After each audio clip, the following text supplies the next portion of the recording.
Por isso, sei lá, né? É tão ruim pensar nos adolescentes chegando cedo, 7h50 lá no... Não, e às vezes tem que acordar às 5 para pegar a van, o busão. Isso, e 7h50 é chegar no local. Então, e vai ter uma performance atencional no período da manhã, ainda mais se você é novo, pior. E essa performance atencional prejudica, né, a aquisição de novas memórias. Então esse processo é um pouco prejudicado. Ou se você está num estado emocional muito saliente, porque a emoção pode ajudar. Mas se você estiver com um estado emocional, né, uma resposta muito estressada, assim, está com muito estresse, resposta de estresse, ansioso, isso tudo pode acabar prejudicando a memória se for em excesso. Se os seus níveis motivacionais também estiverem reduzidos, né? Perfeito. Motivação. Sempre me pergunto, cara, qual que é a melhor forma de aprender? Pessoal, a ponta do iceberg são as técnicas de estudo. Isso. A parte de baixo do iceberg é você gostar, ter um motivo para estudar. Por exemplo, você falou, cara, meu maior medo é perder a capacidade de aprender. Isso. Você ama isso, cara. Então não vai ser difícil você debulhar um livro ou um paper sobre memória. E eu vou te dar bem a real, e eu dou a real a todos aqui. Eu muito dificilmente na minha vida parei e falei, vou executar esta técnica de memória. Vou fazer agora o palácio da memória. O cara vai, né, velho? Vai igual... Eu acho que o grande aspecto que me levou a aprofundar e adquirir as memórias que eu tenho em termos de conhecimento estão muito envolvidos com isso. Com a motivação, entendeu? Eu gosto de brincar até vou fazer os nossos parênteses aqui. Eu gosto de brincar até na sala de aula que muitas vezes a gente tem certo receio quando a gente vai aprender algo complexo, né? Então a gente fala em algo complexo, a pessoa já acha difícil, já acha ruim. Mas ninguém acha difícil gravar o Senhor dos Anéis. Né? Se pergunta ali pro cara, qual é o nome do, sei lá, do mago lá, da Sociedade do Anel. Músicas, viajar para lugares, tudo. Né? Você tá motivado. O enredo da série, né? Lembrar dos detalhes que o Snape fez tal coisa em tal lugar. Por que tu não lembra do neurônio de Purkinje no cerebelo? Mas lembra do Snape na torre matando o Dumbledore? Porque é menos complexo. Não, é quase tão complexo quanto o enredo de uma história cheia de significantes. É porque você está mais motivado, você tem mais prazer com aquilo.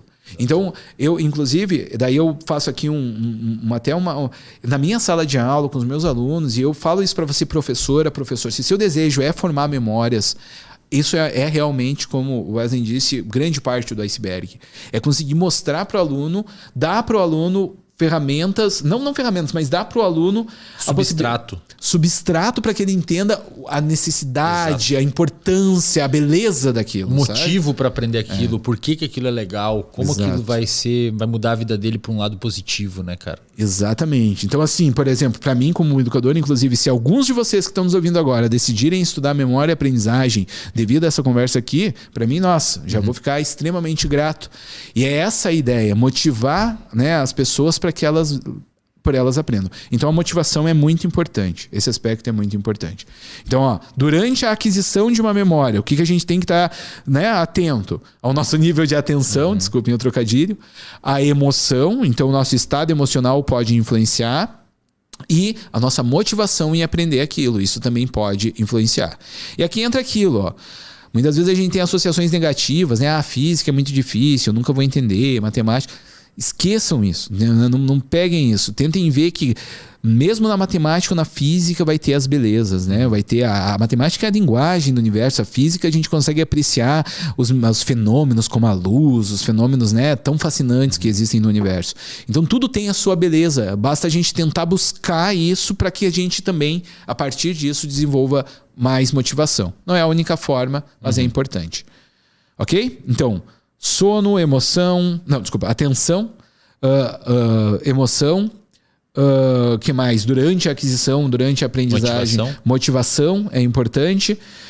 O acesso à informação sensorial também é uma questão importante, né? Isso eu saliento até para os educadores. Às vezes está lá com uma criança com dificuldade de aprendizagem, às vezes é porque ela não está conseguindo receber a informação da forma correta.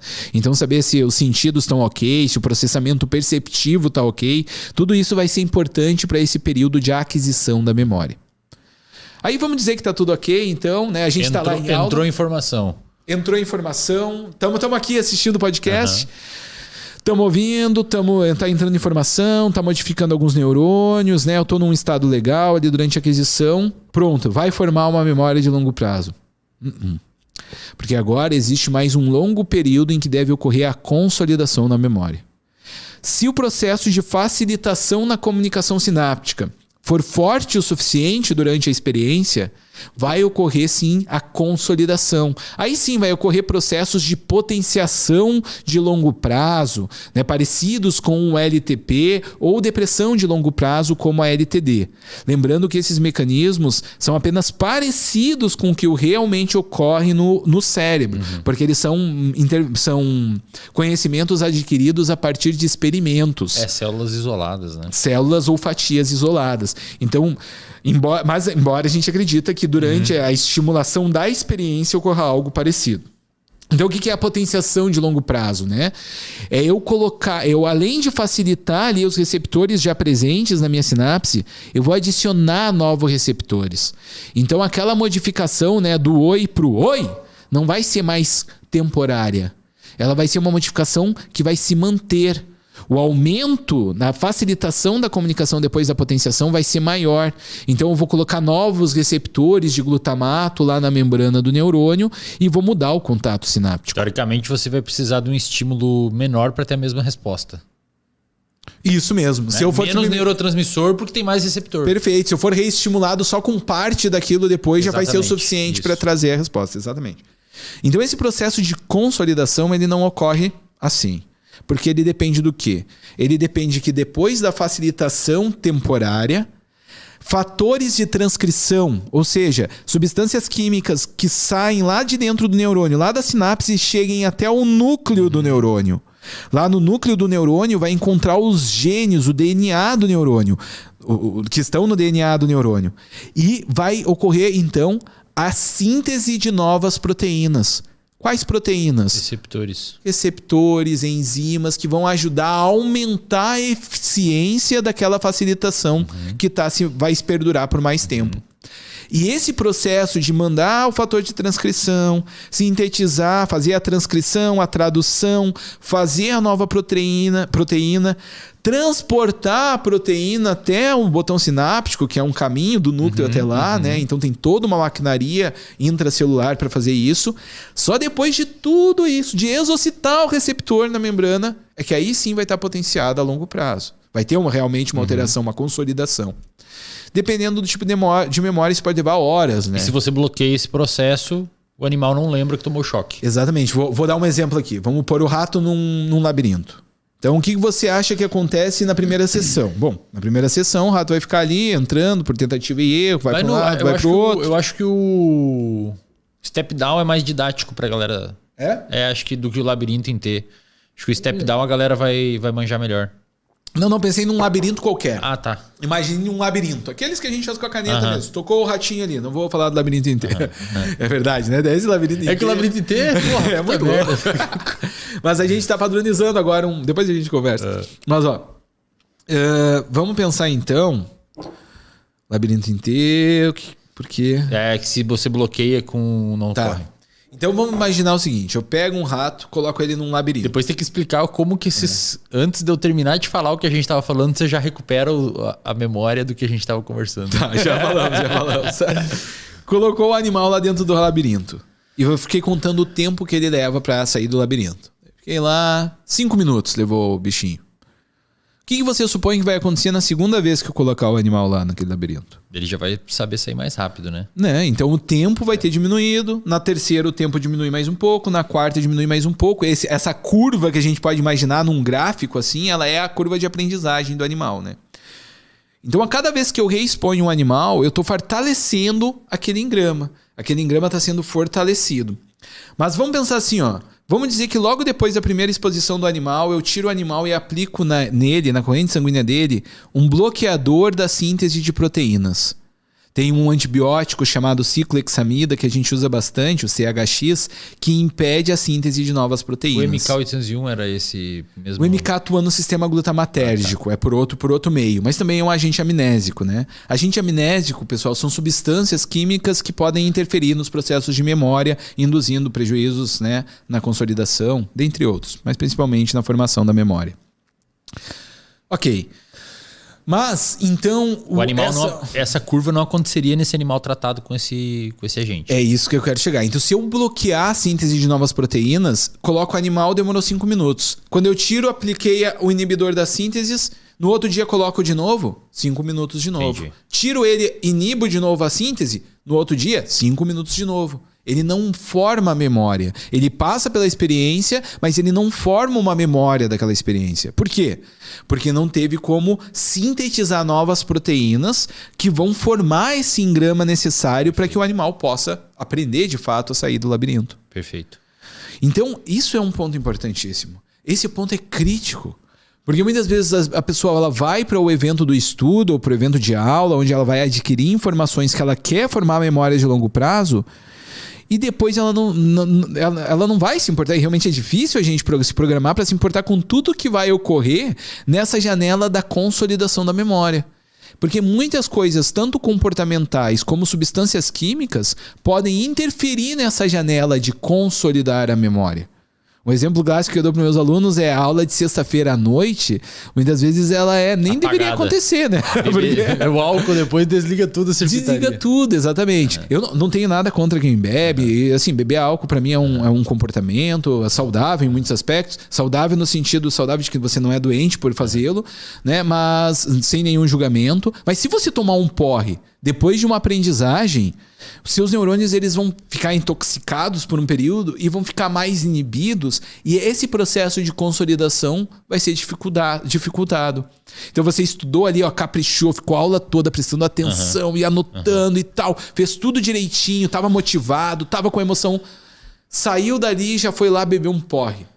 No outro dia, algum déficit, algum prejuízo no armazenamento dessa informação pode vir a acontecer. E você pode pensar em outros itens também, como por exemplo o cara que toma um indutor de sono, um benzodiazepínico que atua no sistema GABAérgico, poderia teoricamente também sujar essa circuitaria, né?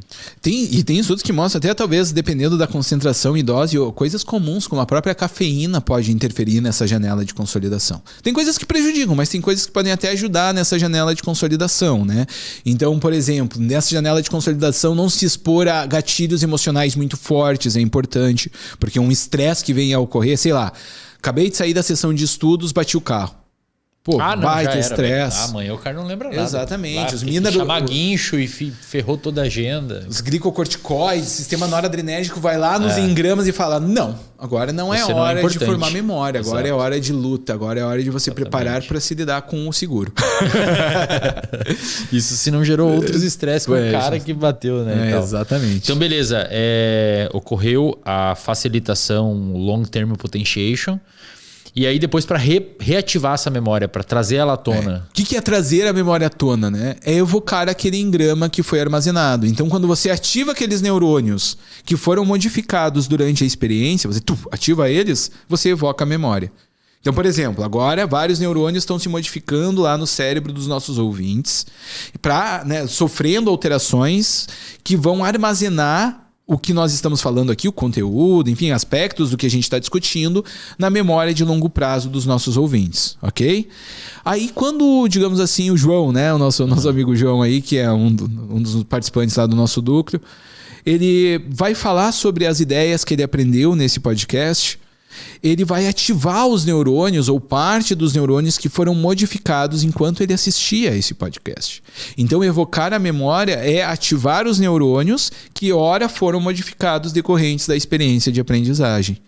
E aí isso depende da ativação neuronal. Então, os neurônios têm que estar aptos a serem ativados. E isso vai decorrer também, né?